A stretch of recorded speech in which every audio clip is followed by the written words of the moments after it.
Okay, thank you very much, Pam, for agreeing to be interviewed. And it's part of our series of interviews of members of the Radical Nurses group. So I suppose what I'd like to ask you to start off is why you went into nursing, and then we can lead on to how your involvement with the Radical Nurses group developed. It was a combination of reasons. I hadn't intended to be a nurse. My mother, who was very keen on the idea of me being a doctor, but I went to a girls' school, a convent, and the sciences weren't that well taught. This was in the 60s, and the other point about it was that I actually always had more of a natural bent and interest in English and storytelling and history. And then there was a dramatic event in my school when I was about 15, when a pupil who was just a bit older than me died of a brain hemorrhage. And I remember feeling terribly helpless and thinking, what could I do? And it really marked me that I wasn't terribly keen on doing the apprenticeship style of training. I wanted to go to university and was told by the careers, there's no way you can do that. And then I found by chance in my school library a booklet about careers in nursing, and they were advertising the Manchester University diploma, as it was, in community nursing. And I thought, oh, I'd love to do that, because it wasn't just about hospital nursing, but it was about working in the community. Did this degree in nursing, you qualified as a health visitor, district nurse, SRN and Bachelor of Nursing, because while we were there, the diploma in community nursing became a degree, and it was a truly inspirational course. It was part of the opening up of higher education for women after the Second World War. It was also about a vision, which I think you're right there, what nursing could be, that had come again after the Second World War.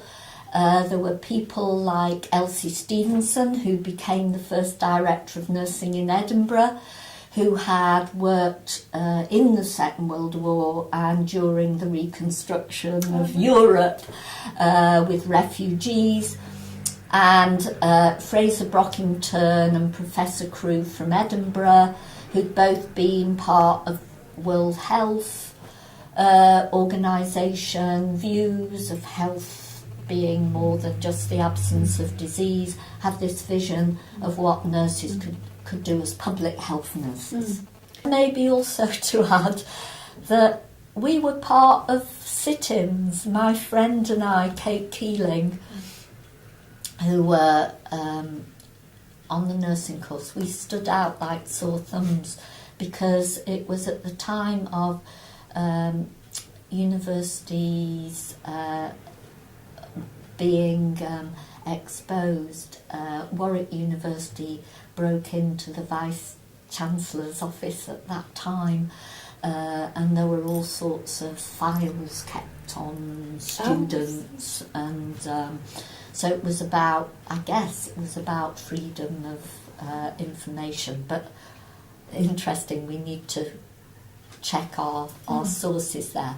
But there were big sit-ins in the universities, including the University of Manchester. But that's an interesting, again, an interesting comment, because I'm not sure that we would have been aware, except retrospectively, we were living through a revolutionary moment. Yeah. So, because what interests me is the way that that sense of politicisation of health was part of your view of nursing. Then, is that what you're saying? Well, I think it was the course's view of nursing that came from Fraser Brockington, who'd been very instrumental in setting up the nursing course, that brought a World Health Organization perspective, and we were from day one or day two out with the district nurse, so that we saw that health was about what went on in the home, and that only 10% at that time of people who were ill were in hospital. So we didn't realise one of the top infectious disease specialists teaching us, psychologists, social anthropology. That was a key moment. Max Gluckman was one of one of our teachers, and Peter Worsley, sociology. There was a combined anthropology and sociology course for students of social science and nursing. So there we were to this exposure, and the key moment there was Max Gluckman talking about the NUA. And what he said was that the NUA people would ask, why did this happen to me? So this what it would be, maybe calamity or catastrophe or illness, people would ask, why did it happen to me? And they would try and make sense of these happenings from their social world. And that really impacted upon me. Just to say, I felt I wanted to come to London, and I'd just tell you this small anecdote. My first experience of a mealtime in a London hospital was that we had enough spoons to go round for the sweets and the soups. It was the time when you didn't have plated meals, that the meals were brought up and dished out in the wards, and you laid the trays and the bed tables and the dining room with the cutlery. And in Crumpsall there had not been enough spoons for the sweets and the soups, and I thought, my goodness, that was the first understanding that there were more resources in London. Well, I felt I had a confidence to question as a student. Oh, right, okay. But it was easier as a student because you had the support of your tutors who were very supportive to us. So I'd never had a problem with questioning. And then what happened then before you arrived at setting up the Radical Nurses Group? How did that come about? Well, and I would say I didn't set up, I contributed. Yes. Yeah. I became politicised even formally by a conference. The British Society in Social Responsibility in Science held a conference, Inequalities in Health in London. And I met there a whole range of people, particularly medical students who I'm still in touch with, and they were part of a group called Needle.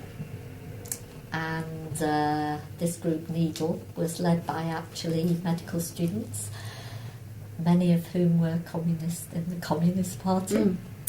And I became part of that group, and